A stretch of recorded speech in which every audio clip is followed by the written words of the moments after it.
And here's where they begin laying the groundwork for blaming you all when this movie flops.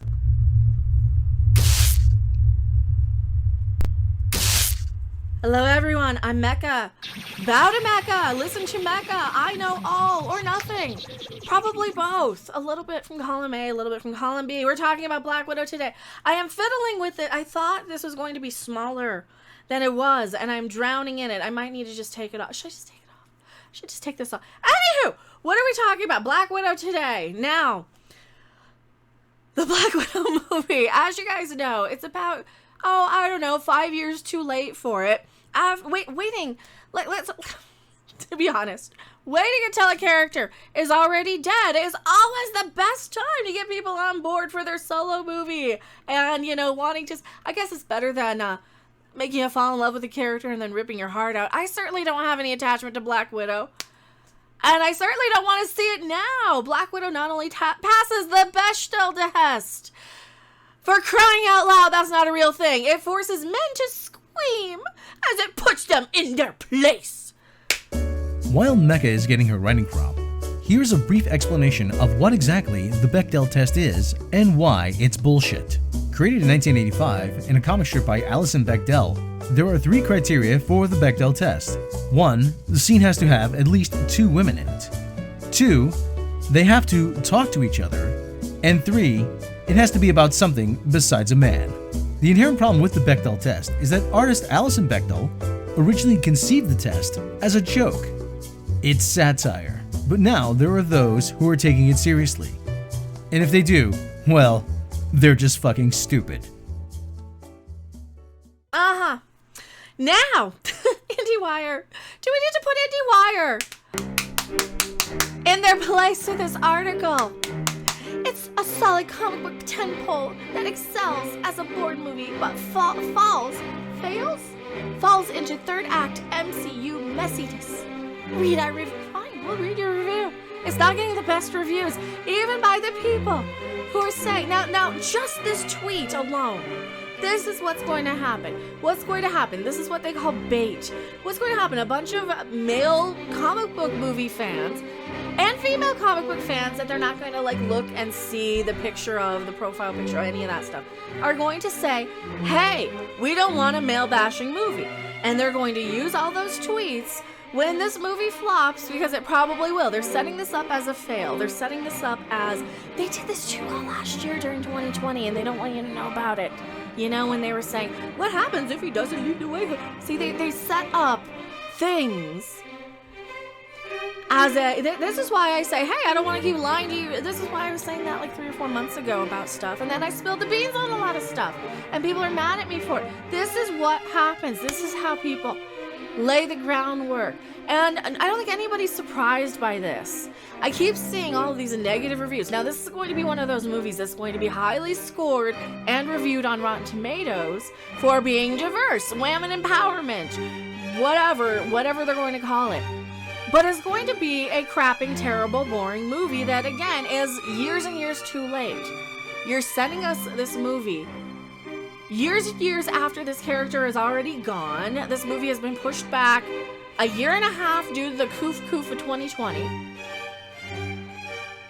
And that's what's going to happen. They're going to blame all that, because that's what's going to be the next thing. All these articles are going to pop up next week after this movie flops. Because let's face it, even with the theaters open, are you really going to go out and spend your hard-earned money and see Black Widow in a theater where the soda is $6 for a small, popcorn another $7? You're paying twice the price of the ticket just to have food and drink.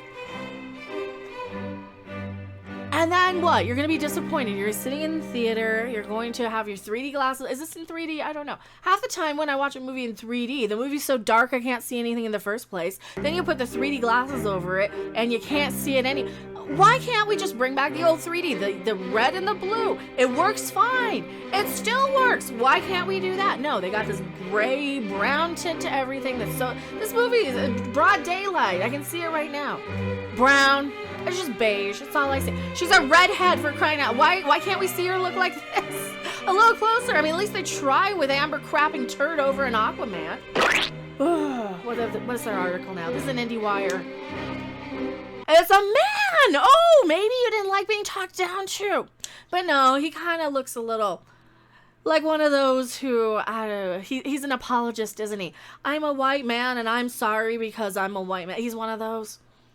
Black Widow reviewer Johansson and Pew, I can't get over her name, share banter and badass fights in a solid Bourne meets Marvel romp.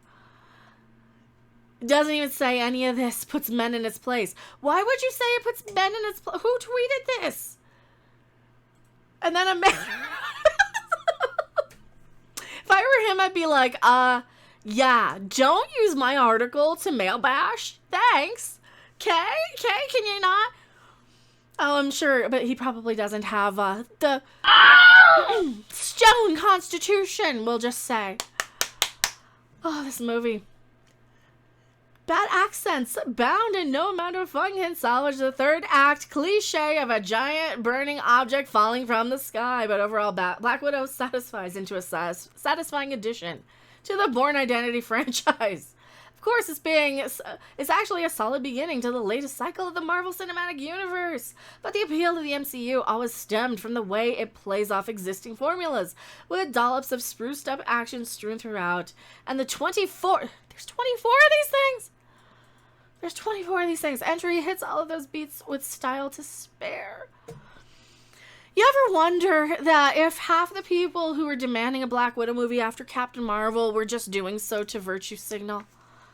I mean, I hate to say it, just to say, no, we don't hate women. We want a Black Widow movie. And then they give you a bad one just so they can attack you even more. You ever think of that? You ever think of that? Like, they're gonna be... Maybe we're playing exactly into Disney's hands. Maybe we are doing exactly what they... Maybe a lot of us are anyway, don't you think? Because I certainly... My first reaction... And I'm a rebel. If you tell me not to like something or to like one thing and I can't like something else, I'm gonna like the thing I'm not supposed to, right? It's gonna be oh, you're just an ist if you don't like Captain Marvel. Oh, yeah? Well, we'll just go and support Alita Battle Angel then. Now, I didn't even see Alita, to be perfectly honest, because I know my taste in movies is really not the anime-style movies anyway, so I know you guys liked it, though. But I'm just saying, how many of us didn't just knee-jerk in the way the studios exactly wanted us to? And I wonder if that's one of the things with this Scarlett Johansson Black Widow movie. They know that we're gonna knee-jerk into saying, screw Captain Marvel, we want Scarlett Johansson. She's also a strong female character, only she's not annoying. And she doesn't get mad at people for telling her to smile. And she doesn't act like everything's a goddamn personal attack on her character for crying out loud. Is that like a personal attack or something? Maybe, I don't know. She also doesn't tell people to drop tacos or... Drop the taco, get in the car. This. Alright, so the movie's getting some crap reviews. That's what's gonna be what happens. They're gonna blame you when the movie flops, and I'm tired of it, Hollywood. We get it. We know what you're doing. Divide and conquer. We got it. We're a little smarter than that. I'm Mecha, and I'm going back to my live chat. Don't you guys go anywhere. Thanks for watching. If you liked it, make sure to hit that like button. And if you want to see more, don't forget to subscribe. See you in the next video. Bye!